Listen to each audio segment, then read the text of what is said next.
Hello বন্ধুরা, ভাবুন তো এক সকালে ঘুম থেকে উঠলেন, আকাশে সূর্য নেই, তার জায়গায় এসেছে এক বিশাল কালো গহ্বর, যেটাকে আমরা বলি ব্ল্যাক হোল। কিন্তু যদি সত্যি সূর্যের জায়গায় ব্ল্যাক হোল চলে আসে, তাহলে কি হবে আমাদের পৃথিবীর? প্রথমে শুনলে মনে হবে সবকিছু ধ্বংস হয়ে যাবে, কিন্তু আসল সত্যটা একটু অবাক করার মতো। যদি সেই ব্ল্যাক হোলের ভর সূর্যের সমান হয়, তাহলে পৃথিবী ঘুরে চলবে ঠিক আগের মতোই।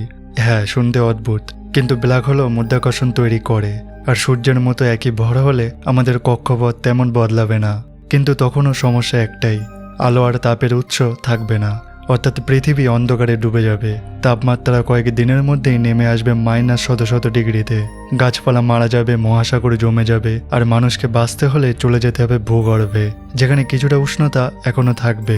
এবং কয়েক মাসের মধ্যেই আমাদের সুন্দর নীল পৃথিবী পরিণত হবে এক বরফে ঢাকা মৃত গ্রহে। তাহলে প্রশ্ন হচ্ছে, সূর্য না থাকলে জীবন টিকবে কতক্ষণ? উত্তরটা ভয়ঙ্কর, মাত্র এক সপ্তাহেই পৃথিবী অচল হয়ে যাবে, আর আমরা তাকিয়ে থাকবো সেই শূন্যতার দিকে। এবং তখন এটা ভাববো যে সূর্যকে আমরা প্রতিদিন অবহেলা করি, সেই আসলে আমাদের জীবনের একমাত্র আলো। সূর্যের এই অবদানের জন্য ভিডিওটি বেশি বেশি লাইক এবং শেয়ার করে দেবেন। So thanks for watching, take care, bye by.